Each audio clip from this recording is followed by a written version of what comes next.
आज हम बात करेंगे कि यार ये चुनाव में जो फालतू-फालतू के वादे किए जाते हैं कि सबको हम इतना पैसा दे देंगे, हम सबके घर में नौकरी दे देंगे,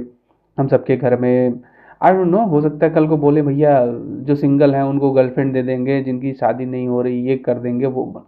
कुछ भी पॉसिबल हो गया है क्योंकि बेसिकली देखा जा रहा है कि जिसको जो मन में आता है आके बक के चला जाता है और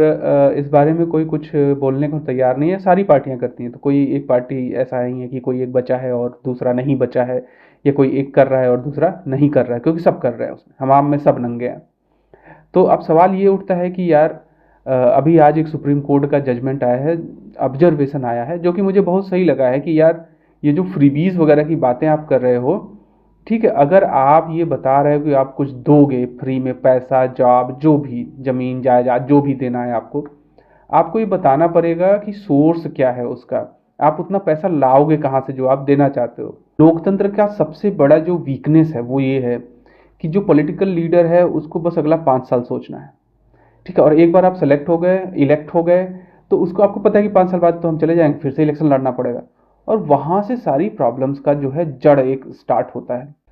फिर वहां से एम हो जाता है यार 5 साल अपना कमाई करो, फिर जो होगा देखा जाएगा, मुझे घंटा फर्क नहीं पड़ता कि आज के 100 साल बाद क्या होगा। 100 साल बाद देश ही ना रहा तो क्या, हम कौन है, हमें क्या, हमारा कौन खानदान रहेगा।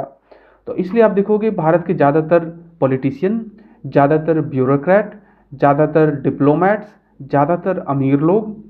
देश छोड़ के कहीं दूसरी जगह सेट होना चाहते हैं। अब अमीर लोगों को मैं नहीं, जो बिजनेसमैन है उनको मैं नहीं कोई ब्लेम करता भाई,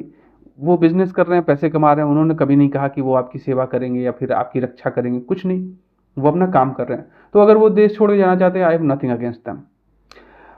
ब्यूरोक्रेट्स का है तो प्रॉब्लम ये है कि तुम जाके दूसरे देश में बस जाओगे, उससे मुझे दिक्कत नहीं है, या तुम्हारे बच्चे वहां पे सेट हो जाएंगे। ऑलमोस्ट सारे ब्यूरोक्रेट्स जो होते हैं हाई लेवल आईएएस आईपीएस, सबके लगभग लगभग सारे बच्चे दूसरे देशों में सेट हो जाते हैं।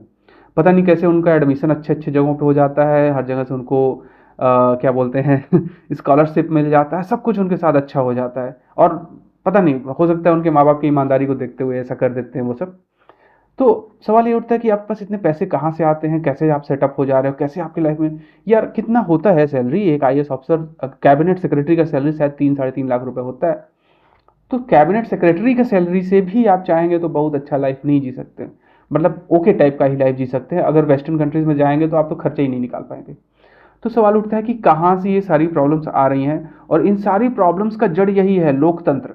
देखिए एक राजा कितना भी बुरा हो, इतना तो क्लियर है कि उसको पता है कि मेरे आने वाले जनरेशन भी राजा ही बनेंगे, तो वो राज्य को बचा के रखना चाहेगा। एक लोकतंत्र में एक पॉलिटिकल लीडर के पास ऐसा कोई वो नहीं है,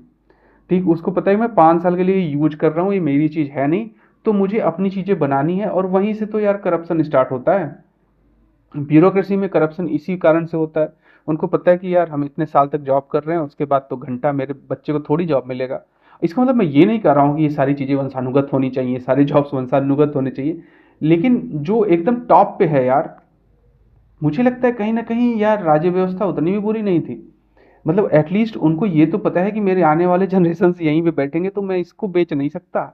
बुरे से बुरा राजा अपने देश को बेचने का नहीं सोचेगा। लेकिन एक ओके टाइप पॉलिटिशियंस भी हो सकता है कि सोचे यार ठीक है 5 साल के लिए अपने बच्चों को वहां सेट कर देते हैं, बुढ़ापा हम कहीं दूसरे जगह रिटायरमेंट ले लेंगे यूरोपियन कंट्रीज में, आई डोंट नो स्कॉटलैंड में जाके बिता देंगे बुढ़ापा अपना, क्योंकि पैसे इतने हम जमा कर लेंगे। और हम सब जाते हैं यहाँ पे फंस। और प्रॉब्लम यहाँ पे क्या आती है फिर यहीं से मुझे ये भी समझ में आता है यार कि जो पहले जो वोटिंग का होता था कि जिसके पास पैसे हैं वही वोट कर सकता है, पहले ये सारी चीजें स्ट्रिक्ट थी। जब आप चोल राज्य पढ़ेंगे,